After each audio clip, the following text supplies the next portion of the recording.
pernah mencari kambing hitam, walaupun banyak kambingnya waktu itu.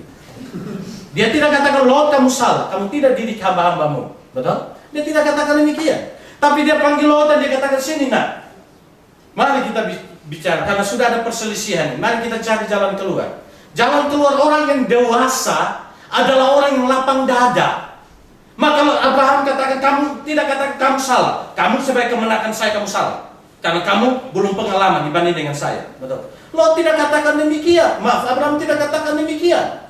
Tapi Abraham katakan, silakan kamu pilih daerah yang kamu suka. Betul? Ini jalan keluar. Tidak katakan kamu salah, kamu salah, kamu salah, hamba kamu salah, hamba kamu salah, domba kamu salah, domba kamu salah. Tidak. Tetapi dia katakan, silakan kamu pilih tempat mana yang kamu mau. Betul? Ini jalan keluar. Dan akhirnya kita melihat bahwa Lot memilih Sodom dan Gomora. Kalau dilihat daripada kebaikan, keadilan, saudaraku, maka sebenarnya yang pantas memilih terlebih dahulu adalah Abraham. Karena dia orang tua, dia pantas dihormati dan memberikan posisi pertama. Tapi dia tidak memakai posisi dia untuk menunjukkan bahwa dia benar dan orang lain adalah salah. Tidak. Tapi dia mau dengan hikmat dan bijaksana dan wibawa rohani, dia katakan, silakan kamu pilih. Ini jalan keluar. Sehingga dia tidak mengorbankan Lot demi kepentingan dirinya. Dia tidak mengorbankan hamba-hamba Lot dengan kepentingan dirinya. Tapi silahkan cari jalan keluar. Dan apa? Pada saat itu kita melihat tidak ada perselisihan, kan? Semuanya selesai dengan baik. Semua selesai dengan baik. Abraham juga baik, Lot juga baik. Walaupun Lot punya rencana-rencana yang karena dia memilih yang terbaik, dia membiarkan yang tidak baik buat Abraham. Tapi Abraham adalah bapa segala orang beriman. Dia tahu dimanapun Tuhan taruh dia. Kalau Tuhan ada di sana, maka kesuburan akan terjadi. Betul? Ada iman, ada kedewasaan rohani dalam menyelesaikan sebuah masalah. Sehingga Abraham tidak merasa dia menjadi korban, hamba-hambanya menjadi korban. Tidak. Sehingga dia tidak perlu cari kambing hitam. Dia tidak menyalahkan orang lain. Dan ini prinsip penting bagi kita. Tuhan juga tidak pernah mengatakan bahwa engkau salah, engkau harus dituntut, harus mengembalikan keselamatan itu sendiri. Tidak. Tapi Tuhan sendiri memberikan jalan keluar bagi kita. Kenapa? Karena kita tidak sanggup memberikan jalan keluar. Sehingga Tuhan memberikan contoh yang baik buat kita.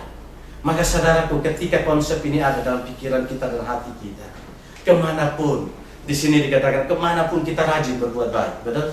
Kemanapun ada sukacita, kemanapun ada ucapan syukur, betul? Filipi kata bersukacita, mereka dalam tantangan pergumulan. Jemaat yang menerima surat Petrus, mereka dalam pergumulan. Mereka harus tiap hari itu harus mikir, saya atau dia yang akan jadi dibakar malam hari ini, betul? Tetapi kebaikan tetap keluar dari dalam hati mereka. Sehingga saya rindukan, mari kita jangan sampai hanya melihat kebaikan orang bahwa kita menggebu-gebu berbuat baik. Tetapi mari kita berbuat baik melampaui keadilan itu sendiri. Saudaraku, firman Tuhan ini bagi saya sangat-sangat saya ditegur, saya dicuci, saya dipretelin oleh Tuhan ketika saya mempersiapkan firman Tuhan. Makanya saya sudah mempersiapkan kenapa bukan malaikat yang diselamatkan, tapi orang manusia yang diselamatkan. Itu saya pending sebentar dan saya ingin menyampaikan ini. Kenapa? Bukan karena saya melihat situasi saudara, tapi saya sudah diberkati dan dicuci oleh firman Tuhan ini. Dan saya katakan, kalau ini ada dalam pikiran kita, tidak ada pikiran-pikiran antipati sama orang lain, betul? Pikiran-pikiran membalas dendam dengan perkataan-perkataan yang menikam dan lain sebagainya. Tidak ada. Kenapa? Akan keluar dengan kasih itu sendiri. Keluar dengan kasih, keluar dengan kasih, keluar dengan kasih. Sehingga nggak perlu salahin orang lain. Kadang-kadang kecenderungan kita ketika kita mengalami pergumulan ini, kita mulai mencocokkan dengan pergumulan. Kenapa itu bisa, kenapa ini tidak bisa. Kadang-kadang kan begitu, supaya apa? Kita membentengi diri kita.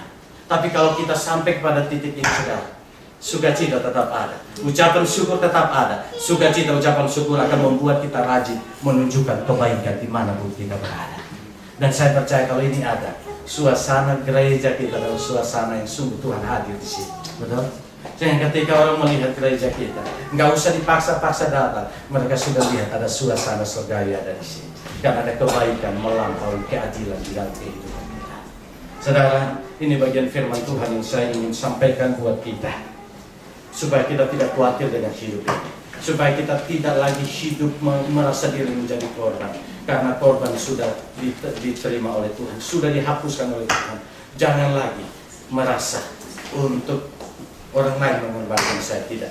Lihat itu sebagai satu proses pembentukan yang Tuhan berikan dalam hidup kita. Kalau ini ada, pelayanan tetap eksis, rumah tangga akan eksis, pekerjaan akan eksis, dan hidup kita tetap eksis dalam hidup kita. Dan saya percaya dengan kelapangan dada, kita bisa menerima apapun yang orang lain sampaikan kepada kita. Kita terima dengan ucapan syukur dalam hidup kita. Kita bisa melayani dengan bebas, betul? Kita melayani dengan leluasa, tidak ada lagi gap sana gap sini, aduh sungkan dengan ini deh. Kalau ketemu ini bagaimana rasanya, kayak ketemu dia rasanya mau muntah seperti anjing yang mau muntah dan tidak ada. Kenapa? Karena hati kita luas, hati kita bebas, hati kita mau pergi kemana saja bebas, mau melayani, mau ngomong apa saja bebas. Kenapa? Karena ada kebaikan yang melampaui keadilan di dalam hidup kita. Hari ini jangan jadikan dirimu menjadi korban, karena korban sudah ada di atas kayu salib. Semua lunas dibayar. Bawa dirimu sungguh-sungguh untuk mengalami kebaikan yang sesungguhnya daripada Tuhan. Mari kita tunduk kepala. Saya mengundang kita bangkit berdiri.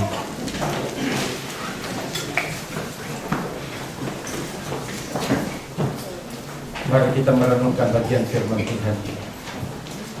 Mungkin selama ini engkau hanya melakukan kebaikan bagi orang yang berbuat baik kepadamu, ataukah kita melakukan kebaikan oleh karena kita mengharapkan di depan kita orang akan berbuat baik kepada kita. Tapi hari ini firman Tuhan katakan kalau konsep itu ada dalam diri kita, sadar atau tidak, orang yang kita harapkan untuk menunjukkan kebaikan dia adalah manusia biasa, maka kita akan masuk ke dalam kekecewaan. Tapi kalau kita melihat bahwa Tuhan sudah berbuat baik kepada kita dan perbuatan itu melampaui apa yang kita pikirkan, maka mari serahkan hidupmu supaya kebaikan itu boleh mengalir dalam hidupmu. Jika selama ini engkau sebagai suami engkau merasa menjadi korban dari istrimu, mungkin engkau sebagai istri engkau merasa menjadi korban daripada suamimu, mungkin engkau sebagai pelayan Tuhan dan engkau merasa dikorbankan, mungkin engkau sebagai pekerja dan engkau merasa dikorbankan oleh teman sekerjamu, pemimpin pekerjaanmu dan lain sebagainya. Ingat, Tuhan tidak pernah mengorbankan seseorang. Tuhan mengizinkan itu adalah satu proses pembentukan bagi kita untuk merubah konsep berpikir kita dan kedewasaan hidup kita, sehingga kita boleh sungguh lagi hari demi hari semakin berubah dan boleh sungguh dimampukan untuk boleh menunjukkan kebaikan yang adalah buah roh itu sendiri dalam hidup kita. Jika selama ini ketika engkau mengalami tantangan, engkau mulai mencari kambing hitam, engkau menyalahkan orang lain, dan kasih itu tidak ada lagi dalam hidupmu, tapi yang adalah dendam, kebencian, kemarahan dan lain sebagainya yang menutup hidupmu, saat ini katakan Tuhan, saat ini disalib semua sudah engkau genapi, dan saat ini Tuhan, saya hanya membutuhkan satu solusi terhadap pergumulan saya, solusi terhadap pergumulan saya. Dan saya percaya ketika engkau datang dengan ketulusan hati, maka saya percaya tangan Tuhan menggapaimu untuk mengangkatmu. Maka saya percaya ada jalan keluar yang Tuhan berikan dalam hidupmu. Terima kasih Tuhan. Kita mengangkat satu pujian. Katakan Tuhan, selidiki aku.